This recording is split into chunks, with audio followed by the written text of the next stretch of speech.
The screaming cries of 1 billion humans echoed through the galaxy as the alien invaders laughed.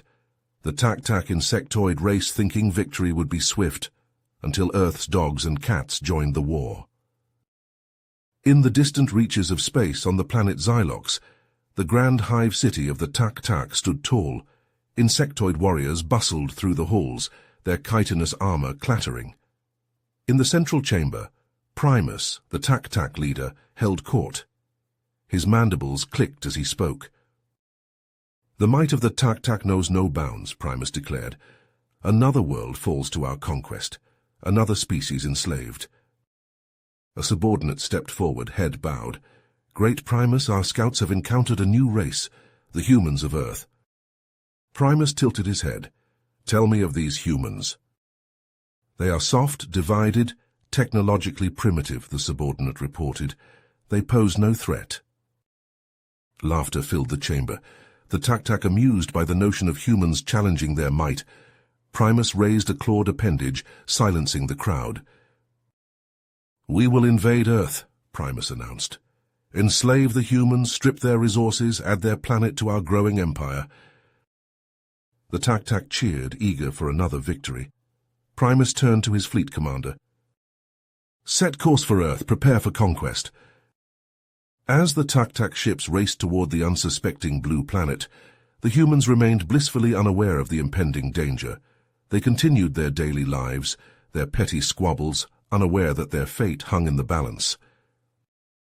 Little did the tac-tac know that they had grossly underestimated humanity's resolve, and they certainly didn't anticipate the surprising allies the humans would find in their own loyal companions, the dogs and cats of Earth. For when the tac-tac arrived, expecting an easy victory, they would face not just the human resistance but the fierce fangs and claws of Earth's pets. The stage was set for an epic confrontation with the fate of the planet at stake.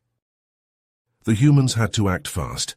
They had to rally their forces, gather their strength, and find a way to repel the alien invasion.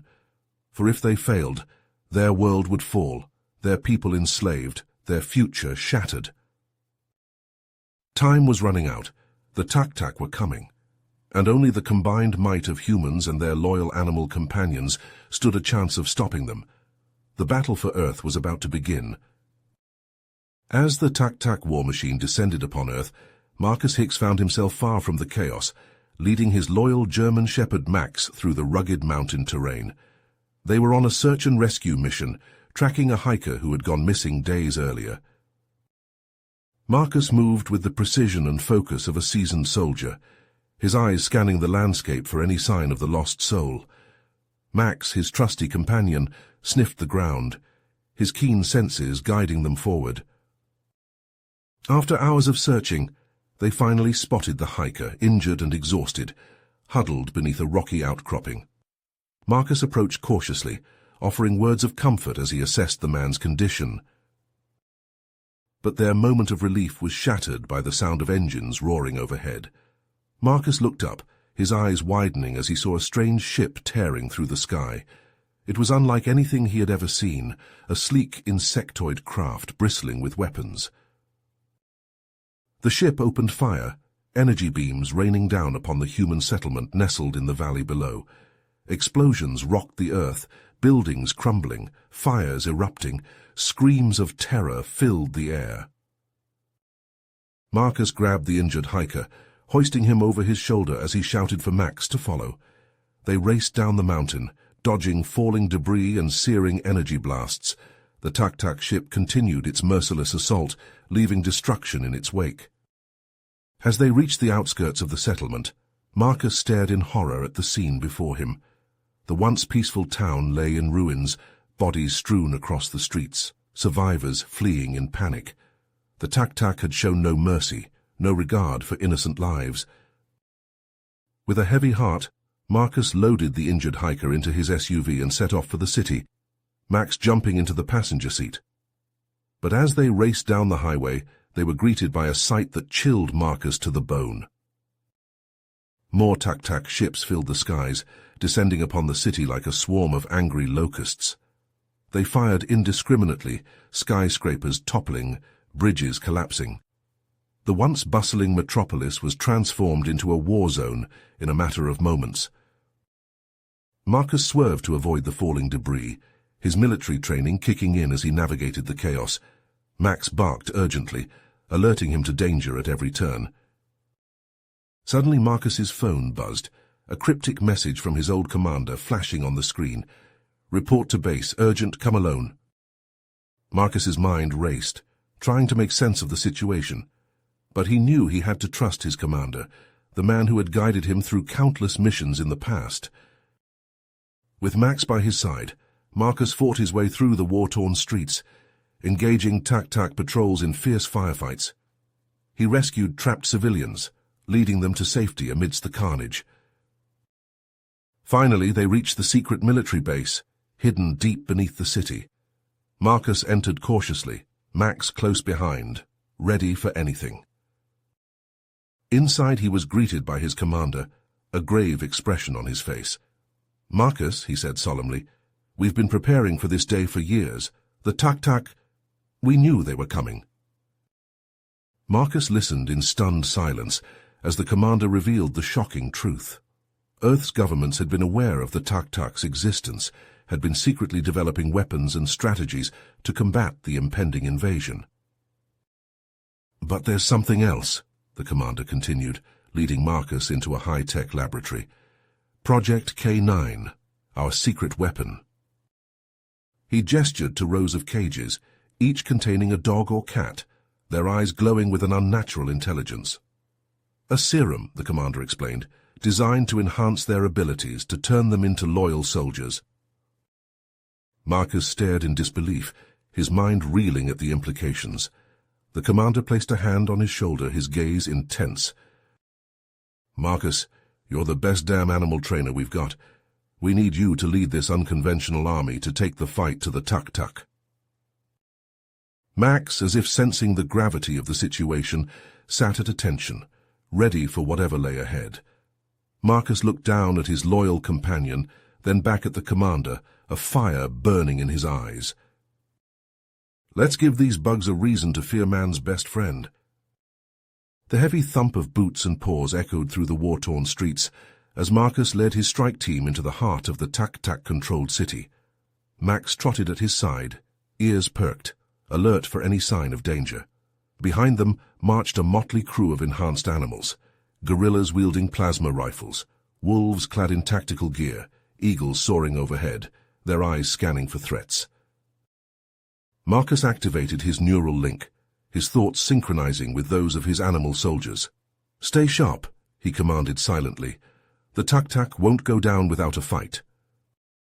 As if on cue, a swarm of insectoid warriors emerged from the ruins, their chitinous armor glinting in the sunlight. They opened fire, energy beams crisscrossing the street.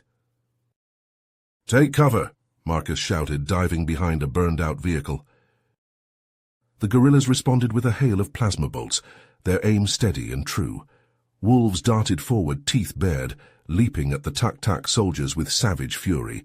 Eagles swooped down from above, their talons tearing into the alien ranks. The TAC forces, caught off guard by the ferocity of the attack, began to falter. They had never encountered such fierce resistance, let alone from creatures they had once dismissed as mere beasts. Marcus pressed the advantage, leading his team deeper into the city. They fought block by block, street by street, the air thick with the stench of ozone and the cries of the dying. Suddenly, a massive figure emerged from the smoke, a high-ranking TAC commander, his armor adorned with the marks of countless battles. At his side stood a monstrous insectoid mount, its mandibles dripping with venom. Marcus locked eyes with the commander, a silent challenge passing between them. He readied his plasma rifle, but the commander was faster, lunging forward with blinding speed. They clashed in a flurry of blows, fists and feet flying, armor clanging against armor. Marcus fought with all the skill and strength of a seasoned warrior, but the commander matched him move for move. Max leapt at the insectoid mount, his teeth sinking into its thick hide. The creature screeched in pain, thrashing wildly, but Max held on, his jaws locked in a death grip. The battle raged on, Marcus and the commander trading blows, neither giving an inch. Marcus felt his strength waning, his body battered and bruised. The commander sensed his weakness, pressing the attack, driving Marcus back. Just as it seemed the tide had turned against him, a deafening roar split the air. A massive silverback gorilla charged into the fray, its muscles rippling beneath its armor. It slammed into the Tuk-Tuk commander, sending him flying. Marcus seized the opening, lunging forward and delivering a crushing blow to the commander's helmet. The alien crumpled to the ground, his mount twitching in its death throes. Around them, the Tuk-Tuk forces were in full retreat, their ranks shattered by the relentless assault of the animal army. Marcus stood tall amid the carnage, Max at his side, as the city fell silent once more. "Good work," Marcus said, his voice hoarse with exhaustion. "But this is just the beginning. The Tuk-Tuk will be back, and we need to be ready." He turned to his animal soldiers, their eyes gleaming with the thrill of victory. "Let's get patched up and regroup. We've got a planet to save." Marcus crouched in the stolen Tuk-Tuk shuttle, checking the fit of his disguise one last time. The chitinous armor felt alien against his skin, but it would have to do. Around him, his animal soldiers prepared for the infiltration, their eyes gleaming with fierce determination. Max sat at Marcus's side, his own armor carefully fitted to his muscular frame. A squad of ferrets, each no larger than a soldier's arm, checked their sabotage gear with quick, efficient movements. "Listen up," Marcus said, his voice low. "We get in, we split up, Max and I will take the ferrets to the engine room. The rest of you, hit their crew hard and fast. Keep them distracted." The gorillas and wolves nodded, their weapons at the ready. Marcus took a deep breath as the shuttle docked with the Tuk-Tuk mothership, the airlock hissing open. They moved swiftly, silently, splitting into their assigned teams as they entered the alien vessel. The gorillas and wolves peeled off, heading towards the crew quarters with a predatory grace. Marcus, Max, and the ferrets made their way deeper into the ship, navigating the twisting corridors with the help of stolen schematics. The ferrets scampered ahead, their keen senses alert for any sign of trouble. Suddenly a door slid open, revealing a figure that made Marcus's blood run cold. Primus, the Tuk-Tuk leader, stood before them, his eyes glittering with malice. "Well, well," Primus clicked, his mandibles twisting into a cruel approximation of a smile. "The great Marcus Hicks, stooping to relying on mere beasts." Marcus raised his weapon, his finger tightening on the trigger. "These beasts have more courage and loyalty than you could ever understand." Primus laughed, the sound echoing through the chamber. "Courage, loyalty, let me show you what true power looks like." He pressed a button on his wrist, and the walls shuddered. Panels slid open, revealing a horrifying sight. Earth animals, twisted and deformed, their bodies fused with cybernetic enhancements. Lions with glowing red eyes, eagles with razor-sharp metal wings, bears with hydraulic limbs. "Behold," Primus declared, "the future of warfare. The Tuk-Tuk have perfected your pitiful serum, creating soldiers far superior to your pathetic pets." With a roar, the abominations surged forward, their unnatural bodies propelled by a mindless rage. Marcus opened fire, his plasma bolts searing the air. The ferrets leapt into action, their tiny bodies darting between the legs of the monstrosities. They tore at exposed wiring, severed hydraulic lines, their sharp teeth finding weaknesses in the cybernetic armor. Max lunged at a cybernetic lion, his jaws clamping down on its throat. They rolled across the floor, a tangle of flesh and metal, blood and sparks flying. Marcus fought his way towards Primus, dodging the slashing claws of a mutated eagle. He slammed his fist into the Tuk-Tuk leader's face, feeling the satisfying crunch of chitin. Primus reeled back, his eyes blazing with hatred. He lashed out with a clawed appendage, catching Marcus across the chest. Pain exploded through Marcus's body, but he pushed forward, grappling with the alien warlord. The ferrets, having dispatched the last of the abominations, raced towards the engine room, their sabotage charges at the ready. Max, his muzzle stained with blood, fought at Marcus's side, his teeth bared in a snarl. As they battled, a transmission crackled in Marcus's ear. The diversion team was pinned down, their position overwhelmed by Tak-Tak reinforcements. They needed extraction, and they needed it now. Marcus glanced at the countdown on his wrist display, the numbers ticking down towards the detonation of the charges. He looked to Max, his loyal companion, and made a split-second decision. "Max, take the ferrets and get the others out of here. I'll handle Primus and set off the charges." Max whined, his eyes pleading, but Marcus shook his head. "Go, that's an order." With a final, mournful look, Max turned and bounded away, the ferrets scampering at his heels. Marcus watched him go, a sense of finality settling in his chest. He turned back to Primus, his grip tightening on his weapon. "Looks like it's just you and me, you son of a bitch." Primus snarled, his claws flexing. "You think you can defeat me? Defeat the might of the Tak-Tak?" Marcus smiled grimly, the taste of blood on his tongue. "I don't think, Primus, I know." They charged at each other, two warriors locked in a brutal, desperate struggle, the fate of Earth hanging in the balance. Plasma bolts sizzled past Marcus's head as he charged through the mothership's corridors, his stolen Tak-Tak armor absorbing the glancing blows.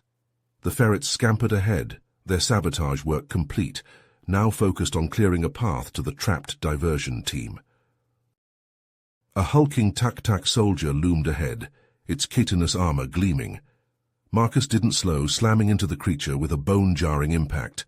They grappled, Marcus's enhanced strength matched by the Tak-Tak's natural ferocity. With a savage twist, Marcus snapped the soldier's neck, the sickening crunch echoing through the corridor. He pushed on, the ferrets bounding over fallen foes, until he reached the beleaguered diversion team. Kong, the battle-scarred silverback gorilla, greeted him with a grunt, his massive frame splattered with Tak-Tak blood. "About time," Kong signed, his movements sharp with urgency. "We need to get to the bridge. Primus is there." Marcus nodded, reloading his plasma rifle. "Then let's finish this." Together they fought their way towards the bridge, a tide of fur, flesh and steel against the Tak-Tak's abominations. The corridors rang with the clash of weapons and the cries of the dying. At last, they breached the bridge's defenses, the blast doors buckling under Kong's relentless assault. They stepped into the cavernous room, ready for anything. But nothing could have prepared them for the sight that greeted them. Primus stood at the center of the bridge, his form twisted and grotesque. He had injected himself with a massive dose of the enhancement serum, his body swollen with unnatural musculature, his exoskeleton pulsing with sickly bioluminescence. "Welcome, Marcus," Primus rumbled, his voice a distorted, multi-tonal screech. "You're just in time to witness the birth of a new era." Marcus raised his rifle, his finger tightening on the trigger. "The only thing I'm going to witness is your end, you freak." Primus laughed, the sound like shattering glass. He lunged forward, his speed belying his bulk.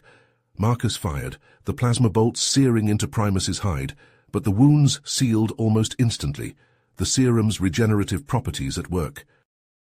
Kong intercepted Primus, their bodies colliding with a thunderous crash. They grappled, Kong's enhanced strength pitted against Primus's mutated might. The bridge shook with the force of their struggle, consoles sparking and shattering. Marcus circled the battling titans, looking for an opening. He fired again and again, aiming for Primus's eyes, his joints, any potential weak spot. But the alien leader shrugged off the attacks, his hideous laughter echoing through the bridge. Kong was tiring, his movements slowing. Primus seized the advantage, his claws raking across Kong's chest, leaving deep, oozing gashes. The gorilla stumbled back, his breath coming in ragged gasps. Marcus knew they couldn't win this fight, not head-on. Primus was too strong, too resilient. They needed a different approach. His gaze fell on the bridge's observation window, a vast expanse of reinforced glass looking out into the void of space. A desperate plan formed in his mind. "Hey, Primus," Marcus shouted, waving his arms. "You call yourself a leader, but you're nothing more than a coward, hiding behind your mutations, afraid to face me one-on-one."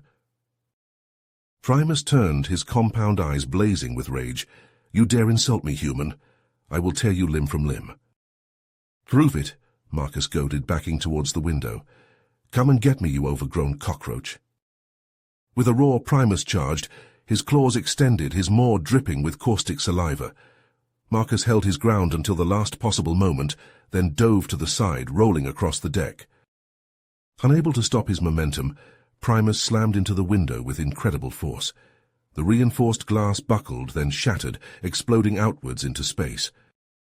The sudden decompression was immediate and brutal.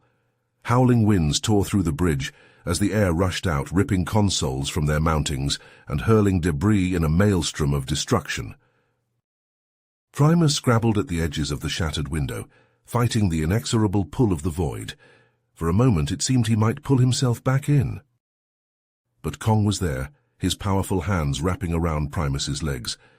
With a final titanic effort, the gorilla heaved, sending Primus tumbling out into space, his screams fading into the vacuum. Marcus felt the tug of decompression, his body lifting off the deck. He scrambled for purchase, but the force was too strong. He was yanked towards the gaping hole, his heart pounding in his ears. At the last second, Kong's hand closed around his wrist, the gorilla's strength the only thing keeping him from being sucked out into the void. They hung there, suspended in the howling wind, the mothership shuddering around them. Marcus met Kong's gaze, seeing the understanding in the gorilla's eyes. They both knew what had to be done. The charges were set, the countdown ticking away. Someone had to stay behind to ensure the ship's destruction. With a final nod, a silent acknowledgement of their bond, Kong released his grip. Marcus felt a moment of weightlessness. Then he was tumbling away, watching helplessly as the mothership receded, Kong's form silhouetted against the ruin of the bridge. Seconds later, the charges detonated. The mothership bloomed into a sphere of fire, the shockwaves slamming into Marcus, sending him spinning end over end. Debris pelted his armor, sparks danced across his vision. And then he was alone, drifting in the silent void, the remnants of the Tak-Tak fleet fleeing in disarray. Earth hung below him, a blue-green jewel, scarred but unbroken. As his oxygen dwindled, Marcus's thoughts turned to those he had lost. Kong, the ferrets, so many others, human and animal alike, all sacrificing themselves for a shared cause. In the end, it had been that bond, that unbreakable connection between man and beast, that had proven the Tak-Tak's undoing. The darkness crept in at the edges of his vision, his breath coming in shallow gasps. He knew he should feel fear, but all he felt was a profound sense of peace. They had won. Earth was safe. Everything else was just details. Marcus closed his eyes, a smile tugging at his lips. Whatever came next, he was ready. He had fought the good fight, and he had not fought alone. The mothership's debris field stretched out around him, a silent testament to the battle that had been waged, and amidst the wreckage a single figure tumbled, a frozen monument to the folly of those who would underestimate the strength of Earth's defenders. Marcus drifted, lost in memories as the void embraced him. The stars watched, ancient and impassive, as the tale of the Tak-Tak's defeat etched itself into the fabric of the cosmos. And on the surface of the battered but unbroken Earth, the survivors emerged from their shelters, blinking in the sunlight. They had endured the crucible, had weathered the storm. Now, it was time to rebuild. Marcus's eyes snapped open, his lungs heaving in the thin air. Somehow, against all odds, he had survived. The burns on his armor told the tale of his fiery re-entry, the battered remains of his combat suit the only thing that had stood between him and oblivion. He pushed himself to his feet, wincing at the pain that lanced through his body. The city around him lay in ruins, the once proud skyscrapers reduced to skeletal husks, the streets choked with rubble and ash. But amidst the destruction, there was life. People emerged from the shadows, their faces haggard but their eyes alight with hope, and there, bounding over the debris, was a familiar figure, its tail wagging in joyous reunion. "Max," Marcus whispered, his voice hoarse with emotion. The dog reached him, leaping up to plant his paws on Marcus's chest, his tongue lolling in a canine grin. Marcus wrapped his arms around his loyal companion, burying his face in Max's fur. They stood there amidst the ruins, man and dog, united in their survival, in their shared loss and in their unbreakable bond. The battle was over, but the war was far from won. Marcus knew that the road ahead would be long and hard. The Tak-Tak had been defeated, but they were not the only threat in the vast reaches of space. Earth would need to be ready, would need to rebuild and rearm, would need to stand together, human and animal alike. But for now, in this moment, Marcus allowed himself to feel the weight of what they had achieved. They had looked into the face of annihilation and had not blinked. They had stood together, had fought together, had bled together. You have reached the end of the story. If you enjoyed this story and want to support us, please leave a like and subscribe to our channel, and for every comment that says 88, I will heart every single one of them. Thank you for your time.